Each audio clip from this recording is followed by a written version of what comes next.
네, 우리가 잘 알고 있다시피 예수님은 베들레헴에 태어나셨습니다.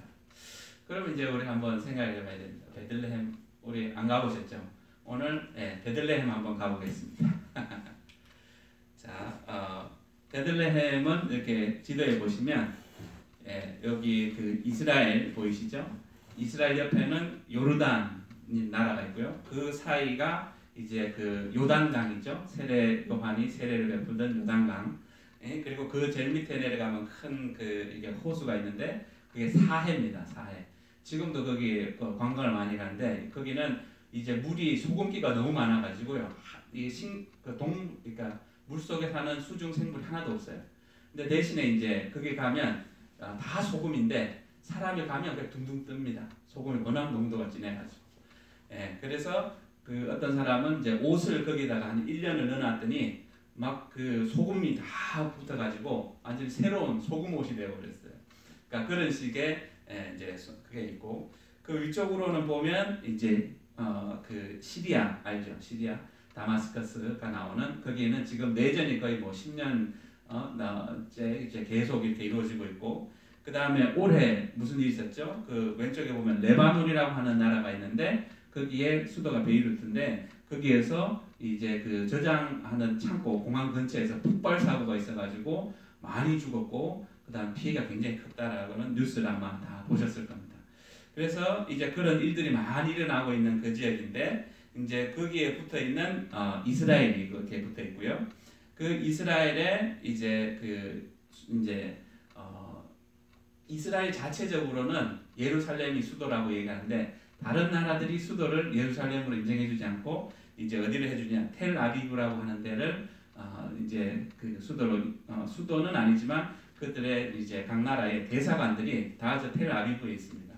근데 어쨌든 그 예루살렘에서 아주 이제 가까운 데입니다. 베들레헴.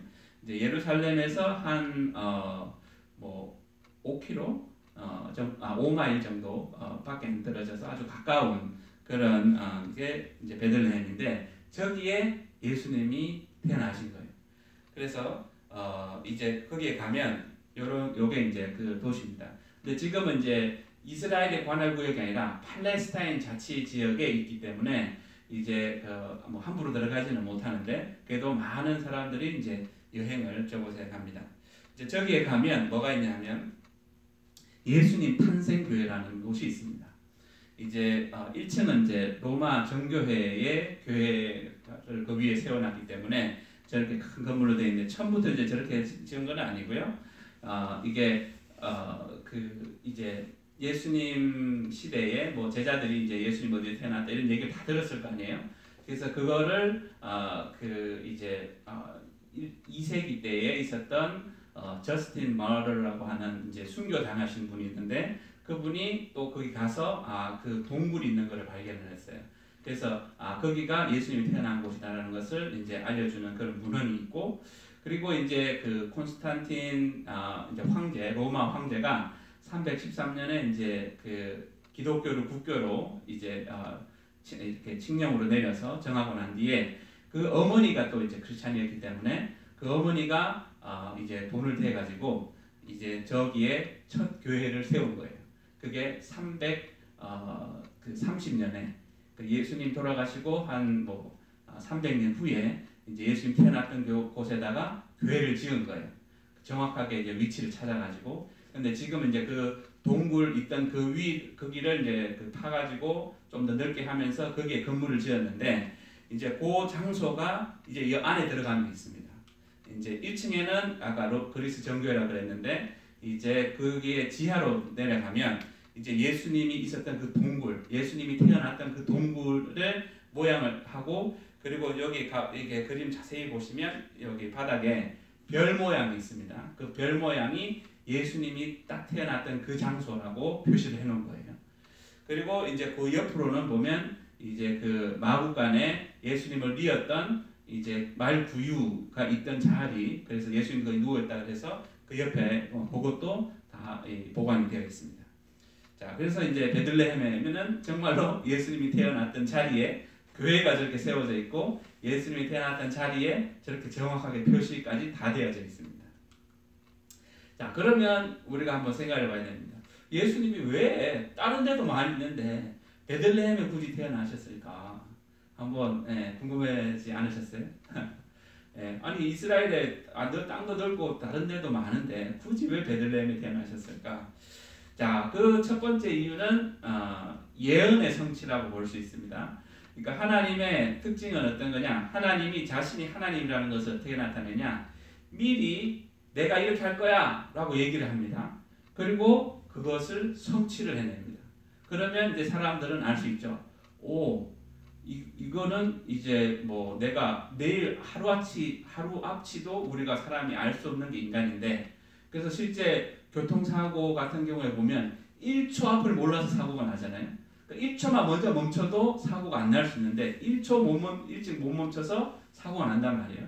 그러니까 인간은 1초 앞도 알 수 없는 존재인데 하나님은 이거를 몇십 년도 아니고 몇백 년 전에 미리 알려준다는 거예요. 그리고 그 몇백 년 전에 미리 알려준 거를 정확하게 그 타이밍에 맞춰서 이루어내신다라는 것을 이제 성경을 통해서 하나님 얘기해 줍니다. 그래서 하나님이 이사야서에 뭐라고 되어 있냐면, 그런 신이 있으면 한번 니네가 데려와 봐. 몇백 년 전에 얘기하고 그렇게 성취할 수 있는 신이 있으면 한번 데려와 봐. 그러면 내가 신으로 인정해 줄게. 이렇게 얘기하시는 그런 구절이 있어요. 그러니까 하나님의 속성, 곧 하나님은 미리 예언하시고 말씀해 주시고 그대로 이루어 가신다라는 것. 자, 그게 어디에 나왔냐? 오늘 본문 말씀에 있습니다. 이제 이 미가서 같으면 이제 실제 예수님이 나기 최소한 뭐 이제 한 400~500년 전에 이야기한 거예요. 그런데 어떻게 그렇게 정확하게 다 이루어지냐는 거죠.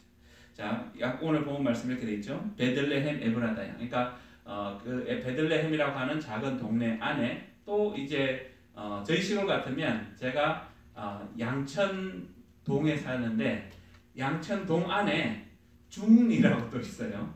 그리고 센터라고 있고, 이름이 이제 그 동네 안에서도 이제 그 요즘은 뭐 1동, 2동, 3동, 4동 이렇게 나누는데, 제가 어렸을 때만 하더라도 이제 중리, 하리 뭐 이런 식으로 다 그 양천동인데 그 안에서 또 이렇게 이름이 있잖아요.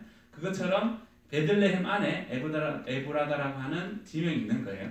그러니까 이제 그 에브라다야, 너는 유다 족속 중에, 그러니까 이제 유다라고 하는 전체 부족 중에 작을지라도 이스라엘을 다스리는 자가 너에게서 나오고, 그리고 그의 근본은 상고라. 그러니까 아주 오래된 고대부터 있는 이런 그런 의미예요. 그 영원에 있는, 그러니까 영원 전부터 계시는 그 하나님이, 그분이 온다는 거예요. 어디로? 이 베들레헴으로 온다는 거예요.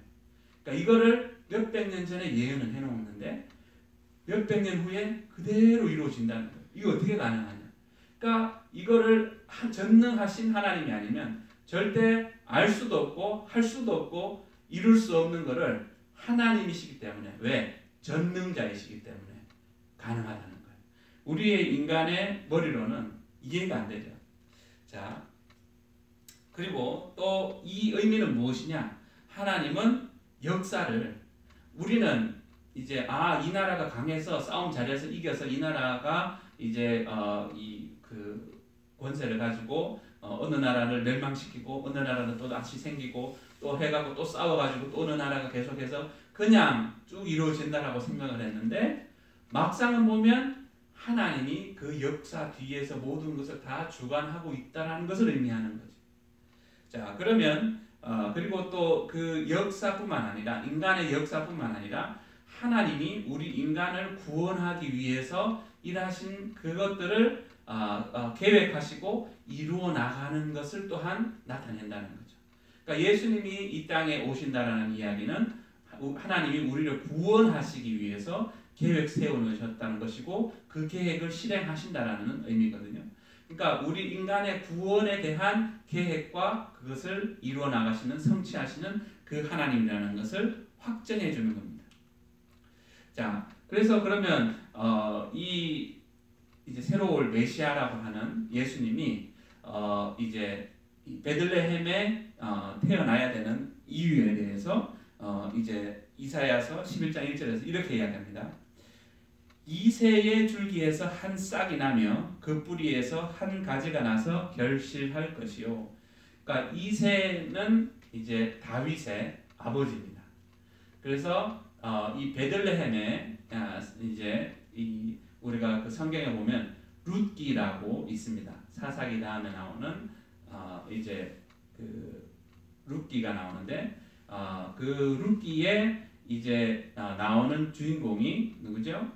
보아스와 나오미입니다. 그러니까 이 보아스는 그 베들레헴에서 큰 농사를 짓는 부유한 사람이었고, 그리고 이제 나오미는 그곳에 살다가 이게 흉년이 들어서 이제 모압 땅으로 이제 갔다가 자기 남편도 죽고 두 아들도 다 죽고, 그래서 룻이라고 하는 모압 여자 며느리랑 같이 이제 돌아오죠. 그런데 이제 그 돌아왔을 때에 그곳에 있던 보아스라고 하는 아주 이제 부한 그 친족이 있는데, 그 친족이랑 이제 끝내 이제 결혼하게 되어지고, 거기에서 태어난 사람이 누구죠? 오벳이고, 오벳에게서 태어난 사람이 이새입니다. 그러니까 이새의 7 자녀가 있는데 그 중에 한 사람이 다윗이죠. 그러니까 이새의 줄기에서 나온다는 이야기는 바로 이 베들레헴에서 이제 그 이새와 다윗의 후손으로 나온다라는 것을 얘기해요. 그러면 이제 이 다윗의 후손으로 온다라고 하는 그 예언을 예수님이 성취하셨다는 거예요. 그래서 이제 신약 성경에 보면 여러 군데에서 이제 예수님의 조상은 다윗의 후손, 예수님은 다윗의 후손이라는 것을 여러 성경에서 얘기해 주는 거예요. 그게 그만큼 중요하다는 의미인데요. 자, 그런데 이제 이 베들레헴 이제 하나님이 사울 왕이 이제 하나님 말씀을 어기고 난 뒤에 사무엘 선지자한테 이렇게 얘기합니다. 이 베들레헴에 가서 이새의 자녀 중에 한 명 내가 뽑아놓은 사람이 있으니까 가서 기름 부어서 왕으로 세우라 하는 말씀이 있는데 제가 읽겠습니다. 사무엘상 16장 1절입니다. 여호와께서 사무엘에게 이르시되 내가 이미 사울을 버려 이스라엘 왕이 되지 못하게 하였거늘 내가 그를 위하여 언제까지 슬퍼하겠느냐. 너는 뿔에 기름을 채워 가지고 가라. 내가 너를 베들레헴 사람 이새에게로 보내리니 이는 내가 그의 아들 중에서 한 왕을 보았느니라 하시는지라. 그러니까 이 이새의 아들 중에 이제 이새가 아들이 7명이 있었는데 이제 다윗은 제일 말째 막둥이 7째입니다. 자, 그래서 가서 이 베들레헴에 가서 이 다윗을 만나서 기름 부어서 이제 다 나중에 왕이 되게 하죠. 자, 그것처럼 이제 이 메시아로 오려고 하면 아까 예언한 대로 베들레헴에서 태어나야 되는데, 자, 왜 베들레헴에 태어나야 되냐? 다윗의 후손으로 와야 되기 때문에 베들레헴에서 태어나게 되어져 있는 거예요. 자, 그런데 이제 문제는 예수님의 이제 아버지인 요셉하고 마리아가 어디에 살았죠? 갈릴리라고 하는 곳에 살았어요. 그러니까 예루살렘 한참 북쪽 위에 이제 그 베들레헴하고 아무 상관이 없는 곳에 살았던 거예요. 그런데 이제 이 메시아가 태어나려고 하면 이 베들레헴에 와서 태어나야 되거든요. 그래서 어떤 일이 이제 하나님이 어떤 역사를 하시냐? 누가복음 2장 1절에 이렇게 표현되어 있습니다. 그때에 가이사 아구스토가 영을 내려 천하로 다 호적하게 하였으니, 그러니까 한국에도 이제 그 호적 등본도 띄고 하죠. 호적, 그러니까 자기의 이제 조상의 그 계보에 지역에 가서 등록을 하는 것을 이제 호적이라고 하는데, 이제 이 당시에 여기서 한글로 번역하기는 가이사라고 얘기를 하는데, 이제 영어로 표현하면 요즘 표현을 말하자면 시저라고 얘기하는 거예요. 그러니까 로마 황제를 부르는 호칭이 시저예요. 그러니까 가이사 아구스토, 그러니까 이제 한글로 표현하니까 아구스토인데 이제 영어로 하면 시저 어거스투스. 자, 이 시저 어거스투스는 역사에도 나와 있는 사람이죠. 자, 황제 아우구스투스는 로마의 첫 번째 황제입니다. 여러분들 그 얘기 들어보셨죠? 그 안토니랑 클레오파트라가 이제 이 로맨스를 하고 그리고 이제 그 이집트를 다스리고 근데 이제 이 원래 이 사람의 전 이름은 옥타비아누스인데 이제 거기에 가서 전쟁을 해서 그 안토니우스를 싸워서 이기죠. 그리고 나서 권력을 다 잡고 첫 번째 로마의 황제가 되어집니다. 그러니까 이 사람이 명령을 내린 거예요. 가서 자기의 조상의 지명에 가서 호적해라, 등록하라는 거죠. 왜? 그렇게 해서 세금 더 거두려고. 자, 어쨌든 그리고 이 사람이 로마의 황제로 이제 있었던 시기가 보통 이제 두 가지 의견이 있는데 BC 31년부터 이제 AD 14년에 이제 죽었기 때문에 그때까지로 보는 견해가 있고 또 어떤 사람은 27년부터 BC 27년부터 14년까지라고 보는 견해가 있는데 어쨌든 그 시대쯤에 이제 이 사람이 로마 황제로서의 이제 실제로 존재하고 있었고 그리고 이 그 보이는 석상 있죠? 이게 1세기에 그러니까 그 진짜로 이 사람이 죽은 지 얼마 안 됐을 때 실제로 만든 거예요. 그때 만든 거예요. 그러니까 뭐 한참 오래 후에 몇백 년 후에 만든 게 아니라 그 죽고 나서 만들었는지 죽기 전에 만들었는지 모르겠지만 어쨌든 1세기에 만들었다는 이야기예요. 자, 그러니까 이 사람이 실제로 존재하고 있었다는 이야기고 이 왕이 명령을 내린 거예요. 그래서 어쩔 수 없이 모든 로마에 이제 속한 모든 사람들은 자기 본 적이 있는 곳에 가서 조상의 그 등록되어 있는 곳에 가서 자기를 등록을 해야 되는 거예요. 자, 그렇게 해서 이제 이 나사렛에 있던 이제 예수님의 아버지인 요셉과 마리아가 90마일 그러니까 한 140km가 되는 긴 여정을 통해 가지고 베들레헴까지 내려가게 되어집니다. 자, 그러니까 이 호적을 내려서 그렇게 내려가게 한 것도 이제 시저 아우구스투스의 명령에 의해서 이루어진 것이지만 실제 그 뒤에서 이것을 조정하고 그렇게 이루어지게 한 것이 누구라고요? 하나님이라는 거죠.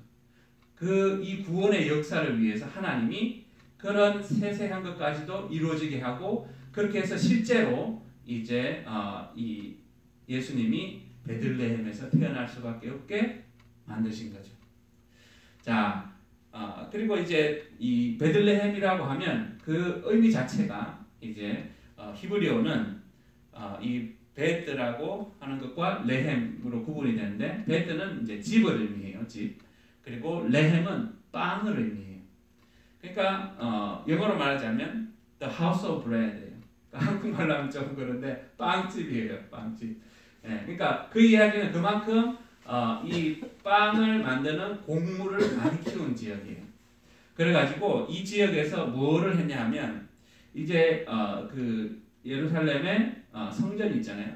그 성전 안에 이제 진설병이라고 이렇게 떡을 12덩이를 만듭니다. 무교병으로 해서 12덩이를 만드는데 이제 여기에 들어가는 곡물을 어디에 것을 썼냐? 바로 베들레헴에서 나오는 곡물을 가지고 저 떡을 만든 거예요. 그것도 10번을 채를 쳐가지고 아주 고운 가루로 해가지고 저 무교병 떡을 저게 이제 일주일마다 바꿔서 넣는데 이제 그 성막 안에 저걸 넣는 거예요. 그래서 예수님이 그랬죠. 나는 생명의 떡이다라고 이야기했죠.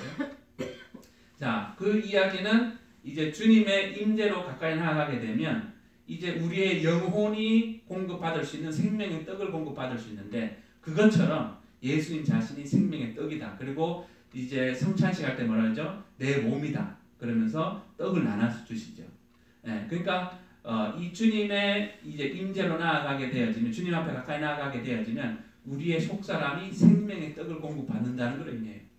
그러니까 그 생명의 떡이 그게 어디서 나왔다고요? 베들레헴에서 나온 거예요. 그러니까 예수님이 베들레헴에서 태어나는 게 그냥 하나도 그냥 어떡하다가 어쩔 수 없어서 태어난 것이 아니라 하나님의 완벽한 계획 속에서 다 들어가 있다는 거예요. 그래서 이 생명의 떡이 나오는 곳이더라고요. 베들레헴. 그래서 베드는 집이고 레헴은 빵. 그래서 빵집. 그러니까 베들레헴은 빵이 나오는 곳. 곧 생명의 떡이 나올 곳이라는 거죠. 그 생명의 떡이 뭐라고요? 우리 예수님이에요. 그러니까 이 예수님이 베들레헴에서 나올 수밖에 없는 이유를 또다시 우리가 찾을 수 있고요. 또 이제 이 누가복음에 보면 이제 그런 설명이 나오죠. 이제 밤에 목자들이 양을 치고 이제 좀 쉬고 있는데 갑자기 하늘에서 천사가 나타나서 이제 베들레헴에 이제 너희를 위한 구세주가 났다라고 이야기해주고 그리고 하늘에서 막 천사들이 찬양하는 그 광경을 봅니다. 그런데 이제 그 이스라엘 전통 중에 뭐가 있냐면 이제 모세 시대에 이제 애굽 지금으로 말하자면 이집트의 노예로 이스라엘 사람들이 있을 때에 이제 하나님이 그들을 해방시켜주기 위해서 이제 유월절이라고 하는 전통이 생겼는데 뭐냐면 죽음의 영이 이제 그 각 이집트에 있는 사람들의 집마다 다 들려서 장자들을 다 죽이는 거예요. 짐승이 됐든 사람이 됐든 왕부터 신하들 뭐 일부의 백성들까지 장자들 다 죽이는 거예요. 그런데 이스라엘 백성들에게는 뭐라고 얘기했냐면 너희는 어린 양을 잡아가지고 그 피로 이제 각 집 문설주마다 문 들어가는데 이렇게 그 현관 이제 문 이렇게 보면 테두리 있죠. 거기에다가 그 양의 피를 발라라. 그러면 죽음의 영이 그 너희 집으로는 못 들어갈 거다라고 이야기합니다. 그렇게 해서 이제 그거를 못 들어가고 건너뛴다고 해서 유월 패스오버라고 해서 유월절이라고 하는데 이제 그때 어린 양을 잡잖아요. 그러니까 이 어린 양을 보통 우리가 무엇을 상징하냐라고 한다라고 하면 이제 예수님 곧 인간의 죄를 대신 대속하시는 하나님의 어린 양이 예수님이라고 우리가 이제 이야기합니다. 근데 이제 이 베들레헴이 뭐 하는 곳이냐? 이제 성전에 매년 유월절을 하면 유월절 때 어린 양을 잡아야 되거든요. 그래서 그 피를 뿌려야 되기 때문에 그 어린 양을 키우던 곳이 어디냐? 바로 베들레헴이라는 거예요. 그러니까 하나님의 어린 양이 어디서 와야 되느냐? 베들레헴에서밖에 나올 수밖에 없는 거예요. 생명의 떡이신 예수님이 어디서 나와야 되냐? 베들레헴. 왜? 거기에서 벌써 이름 자체가 하나님의 빵이 나오는 곳, 떡이 나오는 곳이라고 벌써 이름이 되어져 있기 때문에 거기서 나올 수밖에 없는 거예요. 자, 그래서 여기에서 1년 된 양을 가지고 이제 그 제사장이 가서 6월절에 그 양을 잡아서 피를 뿌리는 것을 합니다.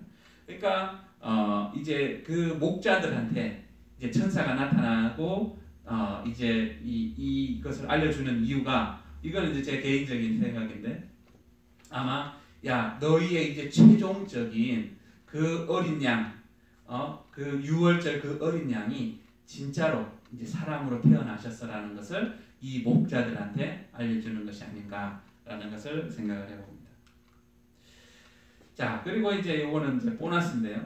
그러니까 우리 하나님이 정말 어떤 하나님인지를 우리가 정말 잘 알아야 되는데 왜냐하면 우리의 인간의 생각으로는 도저히 상상할 수도 없는 그런 것을 하시는 분이라는 거예요. 자, 우리가 이 성경에 보면 그러죠. 동방 박사가 하늘에 있는 별을 보고 이제 예수님이 이스라엘의 유다의 왕이 태어났다라는 것을 알고 이제 먼 거리를 이동해서 찾아옵니다. 근데 그 별이 어떻게 이제 이웃 사람들 그것을 쫓아올 수 있었으며 도대체 어떤 별이길래 그렇게 올 수 있었냐라고 하는 이제 이 사람들이 의심을 하는데 이제 엊그저께 나온 뉴스예요. 한국의 YTN 뉴스에서 이제 요번에도 또 이제 이런 현상인데 어떤 현상이라는지에 대해서 이야기해 주겠습니다. 잠깐 보겠습니다.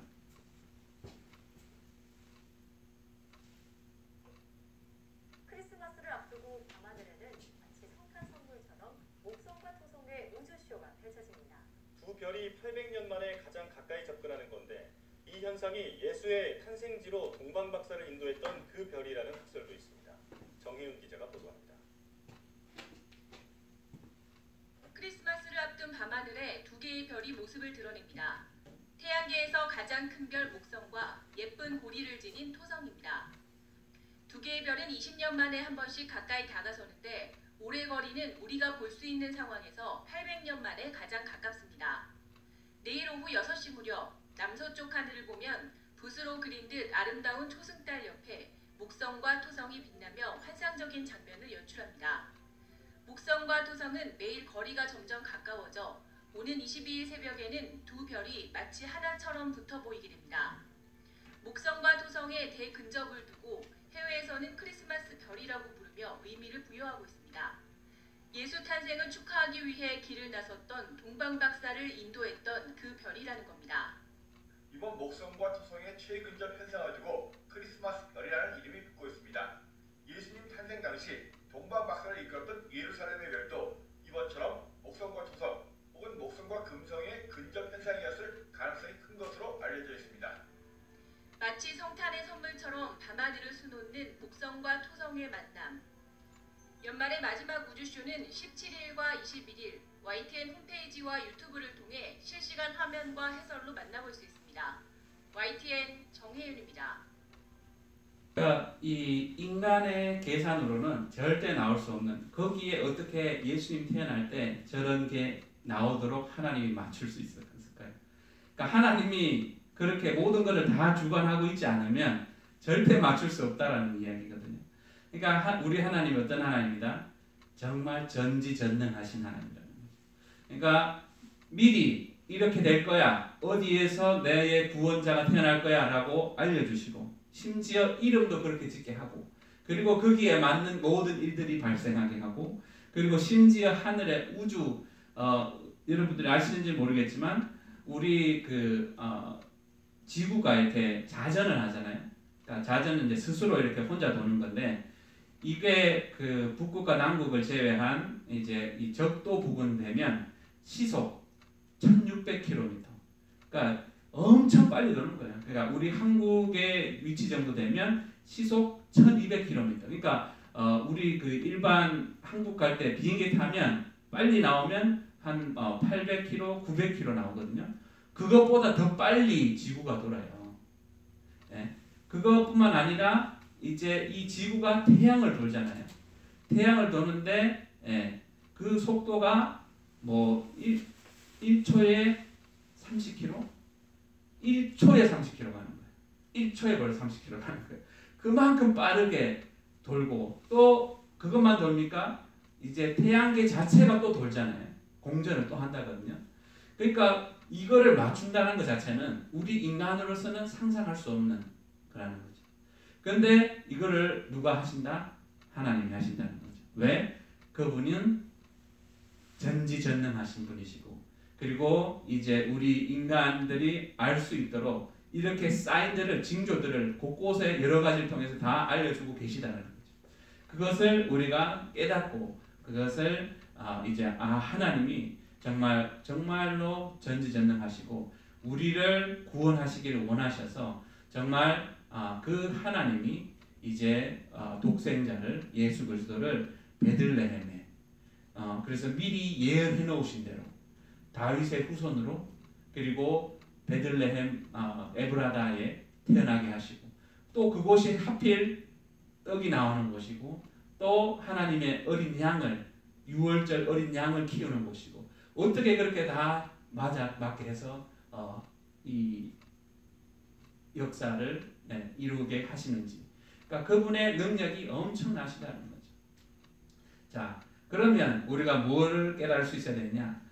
하나님이 그렇게 말씀하시고 다 성취하시는 분이라면, 하나님이 약속해 놓으신 이 성경 하나님 말씀 안에 있는 것들도 언젠가는 반드시 다 이루어진다는 거죠. 만약에 이제 하나님이 예수님을 통해 가지고 천국과 지옥이 있어 라고 얘기했다면 천국과 지옥이 반드시 있다라는 이야기고, 끝에는 너희가 죽으면 심판이 있어, 그래서 그 심판에서 지옥도 갈 수 있고 천국도 갈 수 있고 얘기했다라면 정말로 천국과 지옥을 갈 수 있는 심판이 분명히 있다라는 것을 얘기하는 거죠. 자, 그래서 예수님을 믿고 예수님이 너의 주인이 되고 그렇게 예수님을 닮도록 살면 구원을 받아 라고 했으면 그 말씀 그대로 이루어진다는 거예요. 지금 당장은 내가 눈에 안 보일지 몰라도 반드시 그대로 이루어진다라고 우리는 알 수 있습니다. 왜? 이전에도 미리 몇백 년 전에 얘기하시고 그대로 성취하시는 그 하나님을 볼 때 우리는 이 하나님이 이제 예수님으로 오셔가지고 하셨던 그 하나님의 말씀도 이제 그게 언제 정확하게 모든 것이 다 이루어질지는 알지 못하지만 어떤 건 벌써 이루어졌죠. 어떤 것들은 언제 정확하게 이루어질지 알지 못하지만 말씀하신 그대로 다 이루어지겠구나. 왜? 그분은 이렇게 온 우주에 있는 이런 행성들까지도 다 하나님의 뜻에 맞춰서 맞출 수 있는 분이라면 모든 것을 다 하실 수 있다라는 분이라는 것. 그래서 하나님이 내가 너희를 구원하기 위해 왔다라고 하면 정말로 예수님은 우리를 구원하기 위해 오셨다는 것. 그리고 정말 그 구원 받을 수 있는 방법이 예수님을 믿고 예수님을 주인으로 모시고 사는 길이 구원받는 길이라고 했다라면 그것이 유일한 구원받을 수 있는 길이라는 것을 우리는 알아야 됩니다. 왜? 하나님은 이제 말씀하신 것을 성취하시는 분이라는 것을 우리가 오늘 말씀을 통해서 깨달았기 때문입니다. 자, 우리 이 시간 잠시 기도하겠습니다. 네, 사랑의 주님 감사합니다. 주님께서 우리를 구원하시기 위해서 정말 이 유다의 베들레헴이라고 하는 그곳에 정말 육신을 입고 오신 주님, 또 그 구원의 계획을 베풀어 주신 하나님 아버지 감사합니다. 주님, 우리가 정말 오늘 깨닫게 하여 주옵소서. 바로 정말 하나님은 반드시 말씀하신 것을 성취하시는 하나님이라는 것. 그래서 어느 하나도 이 땅에 떨어짐 없이 반드시 이루어지는 그 말씀이라는 것을 주님 우리가 깨달게 하여 주옵소서. 하나님이 정말 우리를 지극히 사랑하셔서 우리가 영원한 지옥의 형벌을 받는 것을 원치 않으셔서 정말 독생자 예수 그리스도를 약속하신 대로 정말 베들레헴에 태어나게 하시고 약속하신 대로 우리의 죄를 다 사하게 하시고 약속하신 대로 또한 우리를 구원하실 그 은혜를 주님 우리가 깨달게 하여 주셔서 날마다 예수님과 동행하며 예수님의 말씀으로 변화되어지며 주님을 닮아가는 저희들의 삶이 되게 도와주옵소서. 그리하여서 정말 우리를 위해서 대신 죽으신 마치 정말 그 암탉이 정말 족제비의 정말 그 공격으로부터 그 자기의 정말 달걀들을 보호한 것처럼 정말 대신 죽은 것처럼 정말 예수님께서 우리를 위해서 대신 우리의 죄값을 감당하시고 죽으셨다는 것을 우리가 깨달아 알므로 정말 날마다 예수님을 정말 감사하며 예수님이 베푸신 구원에 감격하는 저희들의 삶이 될 수 있도록 도와주옵소서. 오늘도 우리에게 귀한 생명의 말씀으로 빛의 말씀으로 진리의 말씀으로 전해주신 주님의 은혜를 감사를 드리고 우리 주 예수 그리스도 이름 받들어 기도드렸습니다. 아멘.